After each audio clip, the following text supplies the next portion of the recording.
Press In. Les décryptages de l'actualité vus par iWeb. L'information pour vous et avec vous en toute objectivité et impartialité. Bonjour à vous, chers auditeurs, et bienvenue sur le plateau de iWeb Radio. Vous nous suivez depuis la 93.4. Aujourd'hui, nous revenons également dans l'émission Press In et ce sera, comme d'habitude, Gideon Atibou à qui je dis bonjour. Bonjour, Kandi Kisalou Mbungumata. Bonjour, Socrate. Bonjour à tous les auditeurs qui nous suivent en ce net moment. Bonjour également à Gilbert Ngunga. Bonjour Madame Kandi, bonjour Monsieur Gédéon Atibou. Bienvenue. Vous savez, c'est aujourd'hui que je me suis rendu compte que je suis le seul célibataire sur ce plateau. Gédéon marié, Madame Kandi mariée, je suis le seul. Bon, c'est pour bientôt. Gilbert Ngunga est en train de passer un message en direct comme pour dire que toutes les filles qui sont célibataires peuvent déjà se sentir... Malheureusement, je suis déjà pris. Appel à candidature. Alors aujourd'hui, on va parler de la cohésion nationale. C'est Gilbert Ngunga qui va ouvrir la manche. Voilà. Je préfère que le chef de l'État ouvre la manche parce qu'il fait des analyses pertinentes en fait. Bon. Le chef de rédaction. Je suis partagé. Qui prend? Tu prends la manche? Tu ouvres? Écoutez, je comprends Socrate dans cette posture-là, parce que lorsqu'il faut parler de la cohésion nationale, il faudrait parler de cette question avec beaucoup de pincettes, car lorsqu'on parle de la cohésion nationale, on voit bien sûr la nation. On met les individus de côté, on met les émotions de côté, on met toutes nos obédiences de côté et on réfléchit en fonction de l'avenir, on réfléchit en fonction de la direction que doit prendre le pays. Et pourquoi les sujets intéressent, je crois, tout Congolais animé par ces sentiments-là de voir son pays émerger, de voir son pays ou faire beau vivre, doit être animé par ces sentiments-là. Et récemment, nous avons assisté à une levée des boucliers de part et d'autre, des leaders politiques qui se préparent à des joutes électorales de décembre 2023 sont en train de se donner des coups dans tous les sens, même ceux en bas de la ceinture. Et pour eux, c'est normal parce qu'un politique a toujours une autre compréhension et une autre image qu'il a sur la cité, une autre compréhension même de la gestion de la chose publique. Et le contexte dans lequel tout ce propos incendiaire, tout ce propos jugé raciste, jugé ségrégationniste, n'est-ce pas, interviennent dans un contexte tumultueux, dans un contexte qui est agité, voire même glacial, et ça nous intéresse. Pourquoi je dis c'est un contexte qui est glacial? Parce que nous sommes dans une période où l'Est du pays est toujours sous, n'est-ce pas, la menace de groupes armés. Nous avons l'M23, on a d'autres groupes qui sont parrainés par des forces étrangères, et notamment par des pays qui sont frontaliers à la RDC, notamment le Rwanda, de Kagame et l'Ouganda. Parce que dans la nouvelle... Dans le nouveau paradigme, lorsqu'il faut parler de la guerre de l'Est, il faut aussi associer le Rwanda qui est en train de nous menacer sérieusement. Et ce serait là le sujet qui intéresse au maximum, qui intéresse au mieux le Congolais, parce qu'il s'agit de l'avenir de la nation, parce qu'il s'agit de l'avenir du pays. Si aujourd'hui le pays arrivait par exemple à être balkanisé, je ne sais plus si nous aurons ce plaisir ou ce luxe de nous tenir sur ces plateaux et de faire des analyses comme on sait bien les faire. Je crois qu'on n'aura plus cette opportunité-là. Et par conséquent, nous devons privilégier la nation. Par conséquent, on doit, dans tout ce que nous faisons, nous devons toujours interroger, nous devons demander si dans tout ce que nous faisons, il y a le bon sens. Et le bon sens ou la raison voudrait à ce que la République soit placée au-dessus des individus, au-dessus des intérêts mercantilistes de certains Congolais. Parce que là, il est vrai, le bateau est en train sérieusement de tanguer et ne l'enfonçons pas davantage avec des discours de cet acabit-là. Et voilà l'importance de la cohésion nationale et je trouve que c'est assez fondamental et toute personne qui est en train, par exemple, de nous suivre en ces moments, de comprendre notre appel que nous sommes en train de lancer. C'est un appel que nous lançons à toute personne, à tous les acteurs socio-économiques, à tous les acteurs culturels, à tous les acteurs économiques et même à tous les leaders politiques de comprendre cet appel que nous sommes en train de lancer.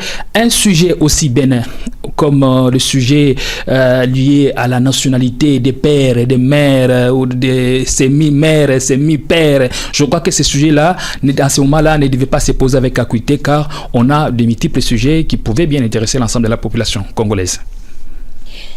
Gilbert Ngonga. Merci beaucoup de m'avoir accordé la parole. Je suis très content de l'analyse faite par Gédéon Atibou. Vous savez, cette émission a une portée pédagogique parce que le rôle d'un journaliste, c'est aussi celui d'éduquer la population. Alors, je vais aller de manière très méthodique. Je vais étaler ma petite réflexion sur 4 petits points. Le premier point, quid de cohésion nationale. Deuxième point, origine du manque de la cohésion nationale en République démocratique du Congo. Et le troisième point, la raison de l'absence de la cohésion nationale ou de la politique d'intimidation imposée par les régimes délimités. Et quatrièmement, c'est quid, que faire? Que faire? Parce que nous devons se donner des propositions. Le régime n'a pas besoin d'applaudisseurs, des applaudisseurs, mais aussi des critiqueurs. Alors, le premier point, c'est quoi la cohésion nationale? Parce qu'on doit aider ceux qui nous suivent à comprendre ce que c'est la cohésion nationale. La cohésion nationale, c'est le sentiment d'appartenance à une communauté. C'est ce qu'on attend par cohésion nationale. C'est ce sentiment-là qui nous anime d'appartenir à une communauté. Alors, c'est quoi l'origine du manque de la cohésion? Dans la cohésion nationale, il y a aussi l'unité. L'unité nationale, bon, c'est presque ce sont des termes qui disent presque la même chose. Nationale. Mais dans l'unité nationale, c'est le sentiment de vouloir, les sentiments de vouloir vivre ensemble. Tout à fait. Donc ça, ces définitions-là se tiennent en fait.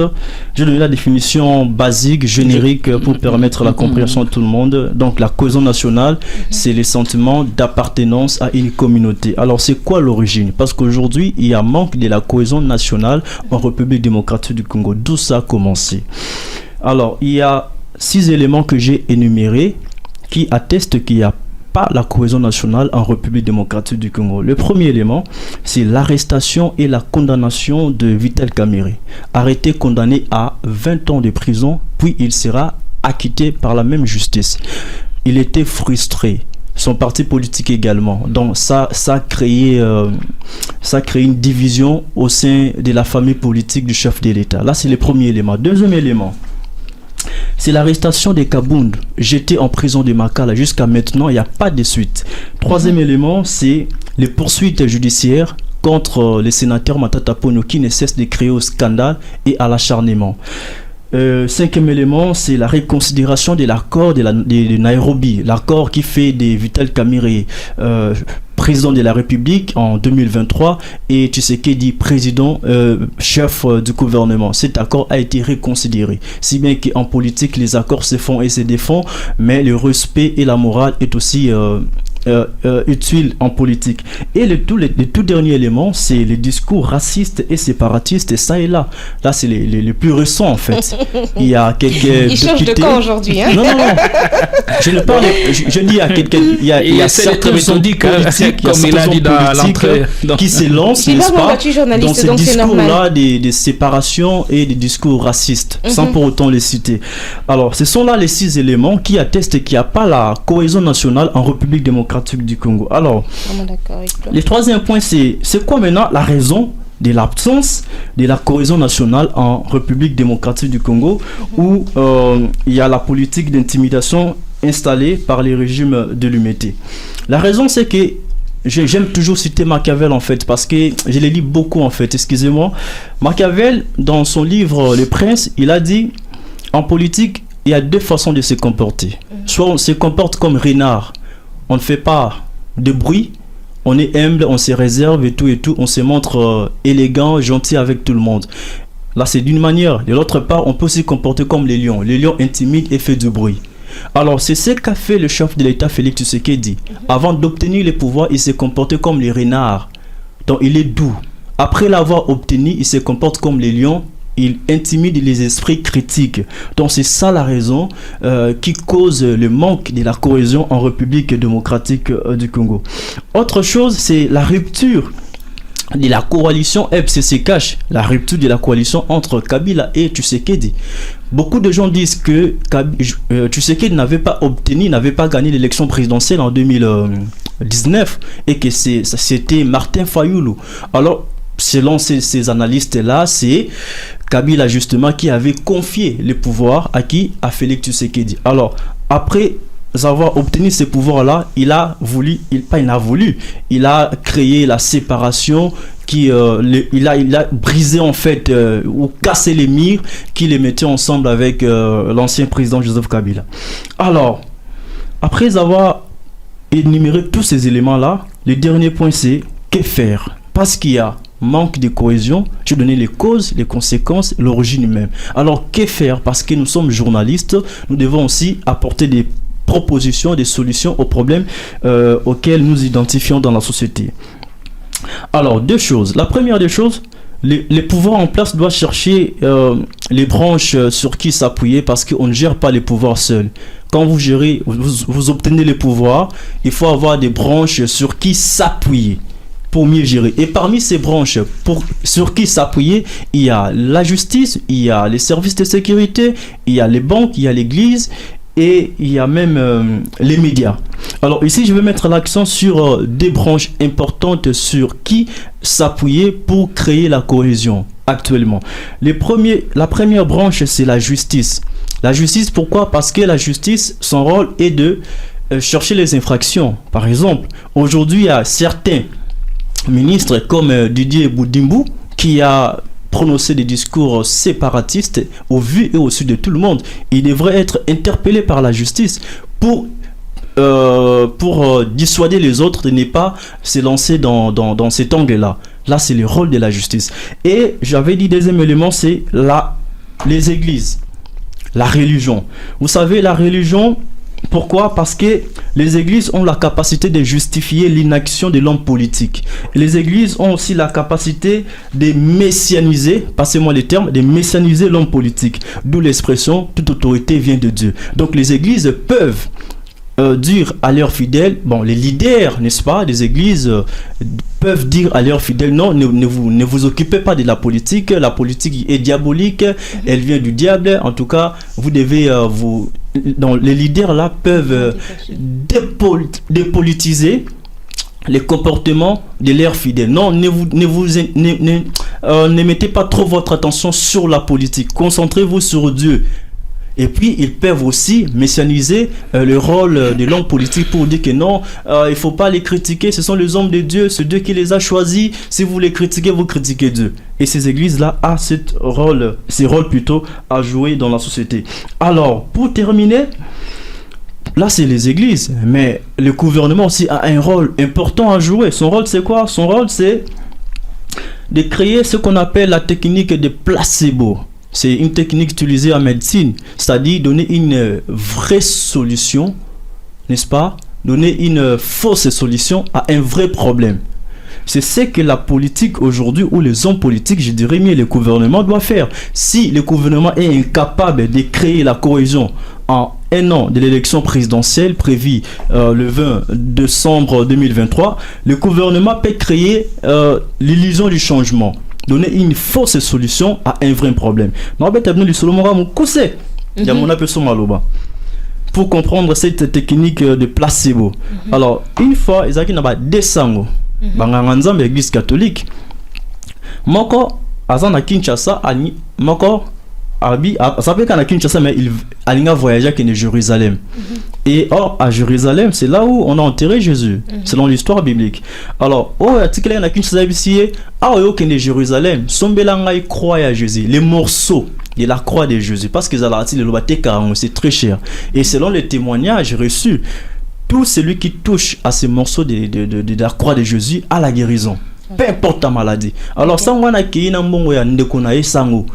Asali, ba chanaye, et tout, asumiloko tout. Abosani kosomba morceau ya croix ya Jésus. Abani kozonga na bateau. Na katikata mai a raisonné. Alabi, moninga na ngatinde nga ina sombele morceau ya croix ya Jésus, mais na bosani. Qu'est-ce que je vais faire? Il va m'en vouloir. Azui Mbeli a kati morceau ya bateau, n'est-ce pas? Atina sa kaki. Ah mon cher, comment s'est passé le voyage? Ah, ça s'est bien passé. Croix na ngeza puis morceau ya croix yango. APC mon cher, c'est très puissant. Benga ba fidèle nyon so ba une église, ba simba ko o simba ko akobika. OK. Sango pas vu croix na te benga ba fidèle ba un dimanche là ba tondi. Et effectivement, mutu nyon so simba ko na azobika. Obela si, zobela nini ozobika. Vous voyez? Mais ce n'était pas les morceaux de la croix de Jésus. Donc on a donné une fausse solution à un vrai problème. Donc les morceaux là, c'est de la fausse solution. Mais les vrais problèmes, ce sont les maladies. C'est justement ce que le gouvernement peut faire s'il est incapable de créer la cohésion nationale. Il peut recourir à la technique des placebos. Donner une fausse solution à un vrai problème pour chercher l'électorat, pour gagner l'électorat en 2023.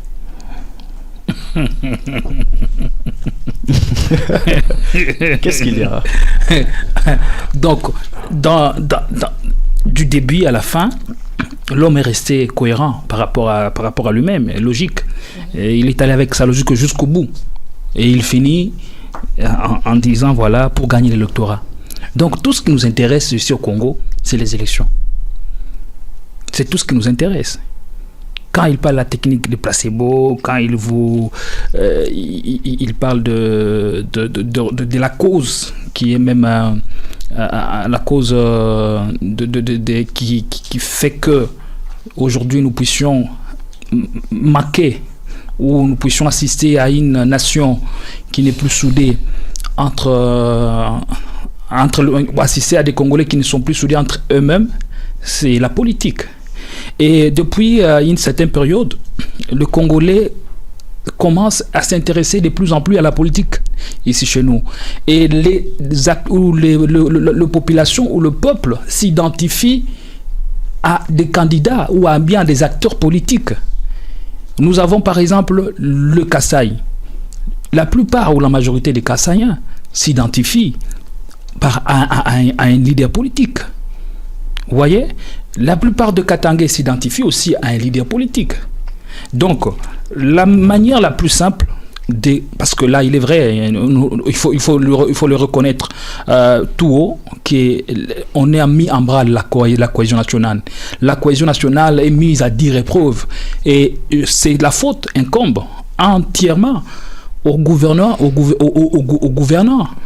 Ceux-là qui nous ont dirigés, ceux-là qui ont battu campagne en 2018 pour prétendre diriger le Congo et amener le Congo au bonheur. Ce sont ces gens-là aujourd'hui qui sont en train de nous faire retourner 50 ans en arrière. Et on nous parle de la fausse réponse, de la fausse solution à un problème. Moi, je trouve que cette méthode ne va pas marcher. Elle ne marchera que pour un moment, mais elle ne va pas marcher tout le temps. Vous voyez ? Lorsqu'on veut trouver une solution à un problème, il faut d'abord commencer à identifier le problème et à se demander pourquoi nous devons apporter cette solution à ces problèmes-là. La fausse solution à un vrai problème, c'est une technique, oui, qui peut marcher à un moment, mais est-ce que ce sera pour tout le temps? Et ces fidèles-là qui sont allés toucher à cette croix physique de Jésus, et après, quand ils sont retombés malades, ils sont encore revenus toucher à cette croix physique, alors qu'il existe bel et bien une croix physique, une croix spirituelle.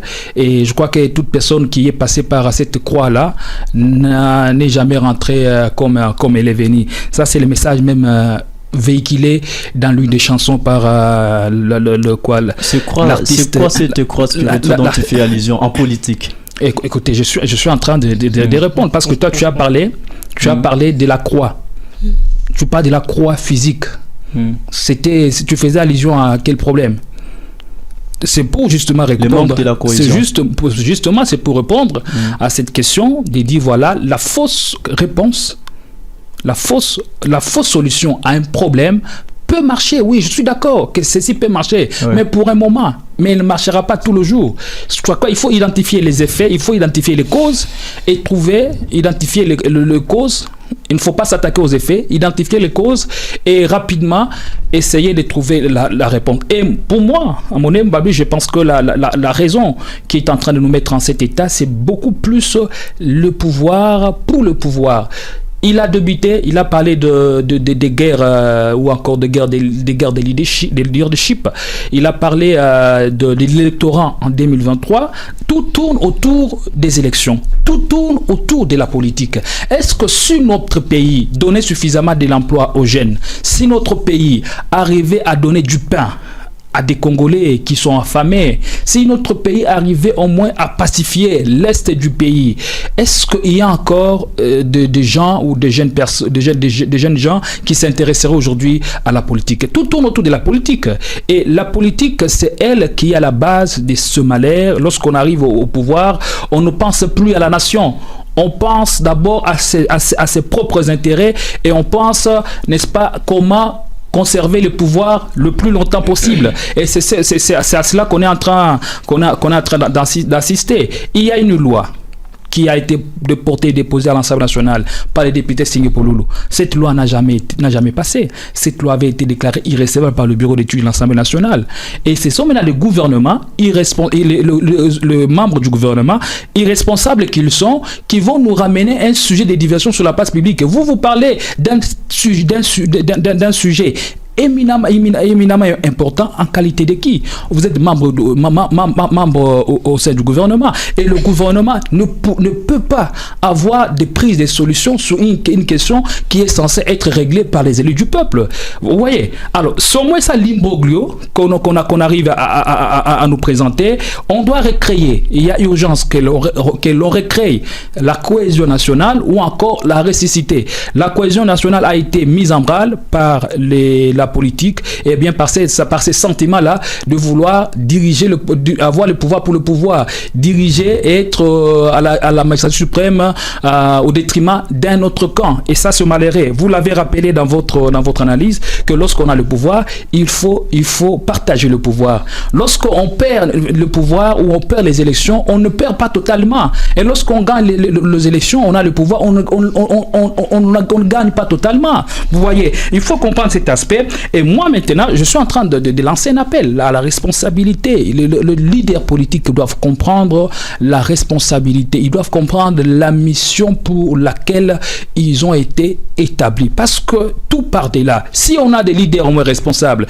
si on a des leaders qui savent véhiculer le message de paix, qui savent véhiculer le message de responsabilité, si chacun de nous était responsable dans son domaine, responsable dans son domaine, dans sa sphère de responsabilité, je pense qu'on serait quand même mature et on serait assez grand pour faire ressortir les pays de ce gouffre et bien de ce gouffre. Et maintenant, il y a des membres du gouvernement qui ont fait des déclarations. Moi, j'estime, en tout cas, j'écris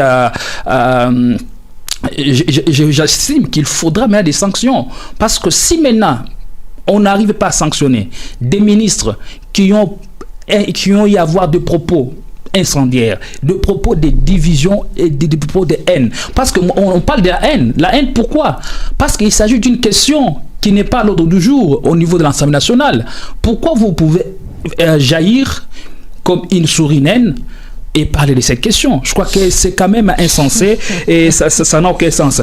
Il faut maintenant sanctionner. Le chef de l'État doit agir comme remède, agir, sanctionner les ministres qui sont indexés, les ministres Didier Boudimbo et les ministres Didier Boudimbo des hydrocarbures et les ministres du commerce extérieur Lucien Boussa, et les sanctionner, et ceci sera un modèle parce que le chef de l'État représente les symboles, c'est les symboles de l'unité nationale. Et quand vous êtes chef de l'État, il y a une telle question qui se passe, il y a une telle situation qui se passe dans ton pays, vous n'arrivez pas à réagir, vous êtes resté glandé, et bien moi ça sous-entend que vous êtes complice complice de tout ce qui se passe.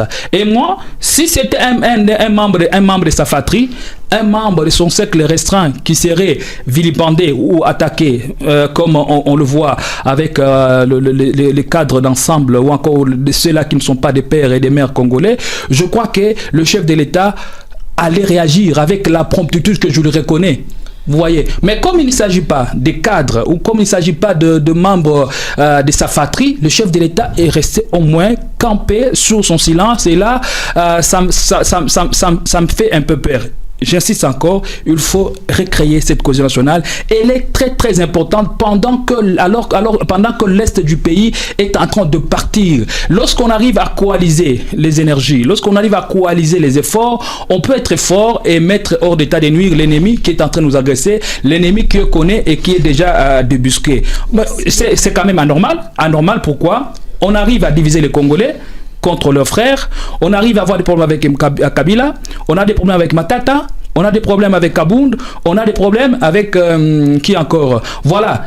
Peut-être tous ces leaders que je viens de citer ne sont pas des pères et des mères congolais, on peut leur concéder.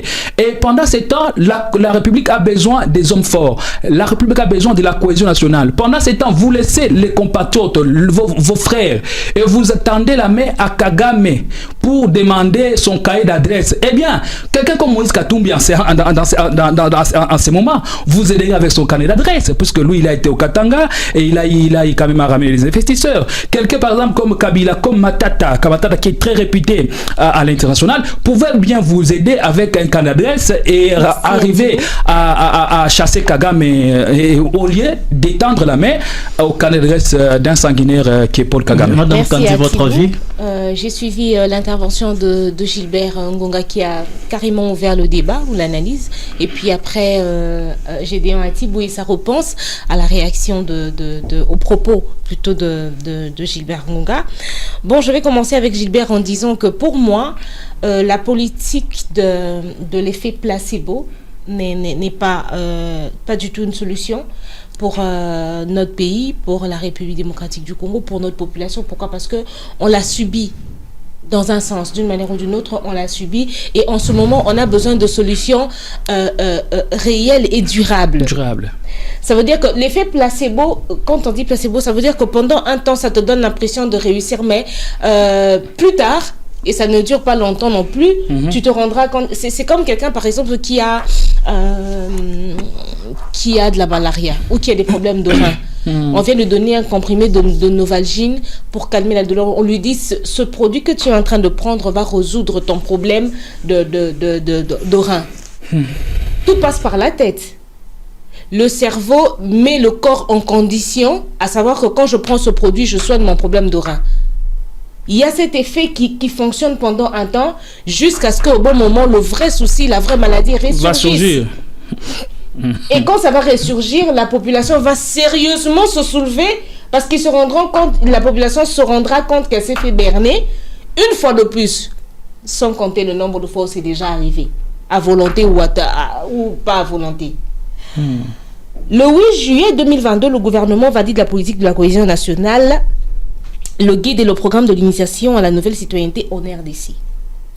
Le ministre de tutelle Yves Boukoulouzola qui a présenté tous les documents au Conseil. Ce document contenait 3 axes principaux. Le ministre de l'UDPS. 3 axes majeurs principaux. Lesquels? Le fondement légal de l'élaboration de la politique du guide et du programme de l'initiation à la nouvelle citoyenneté. Le fondement...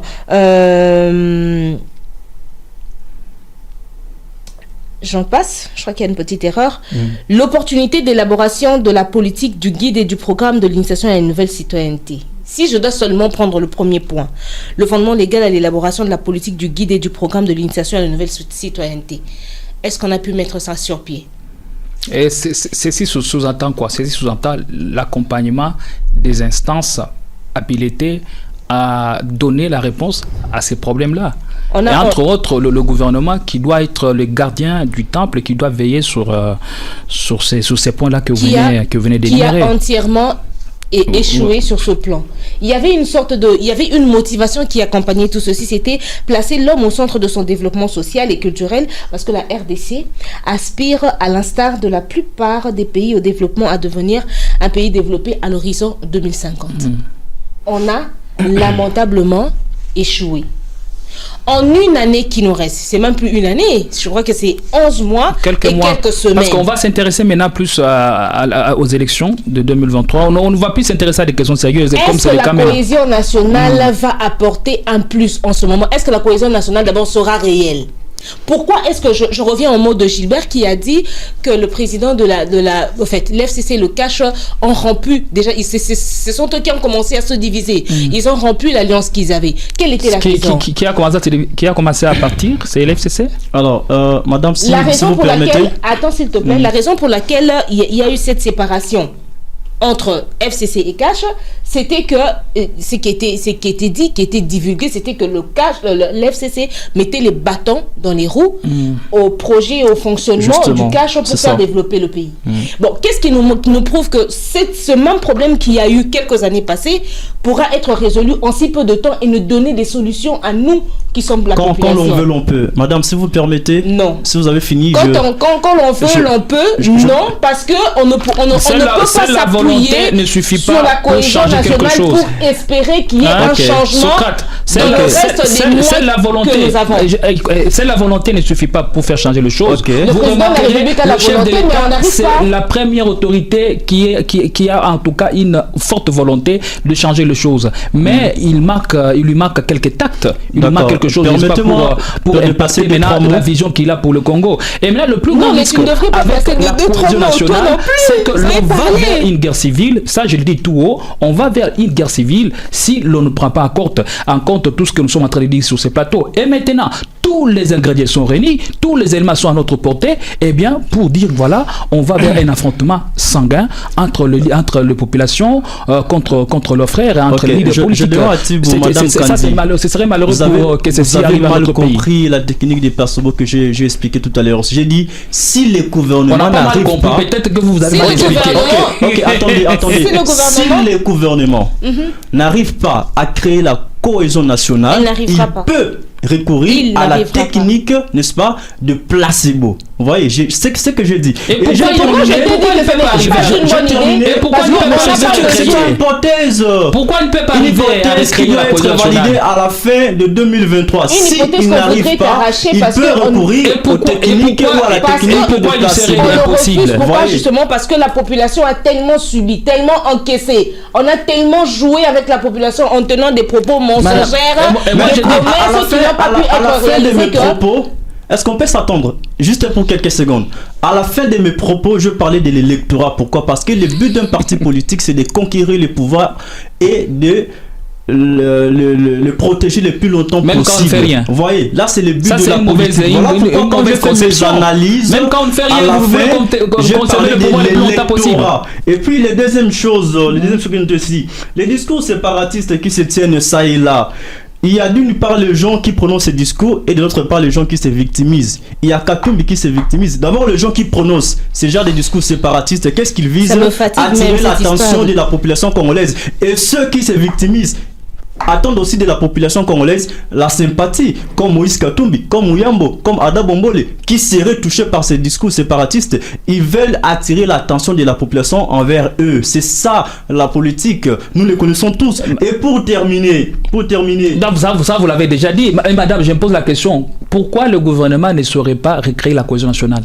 Parce que lorsqu'on a le pouvoir sous-entend la capacité, c'est-à-dire le moyen.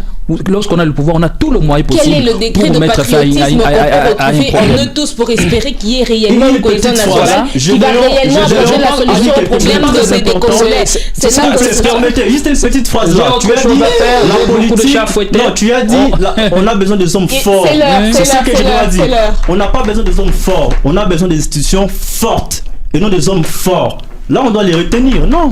Parce que les hommes passent, les institutions restent. On n'a pas besoin de hommes forts. On continuera demain. Le décryptage de l'actualité vu par iWeb. L'information pour vous et avec vous en toute objectivité et impartialité.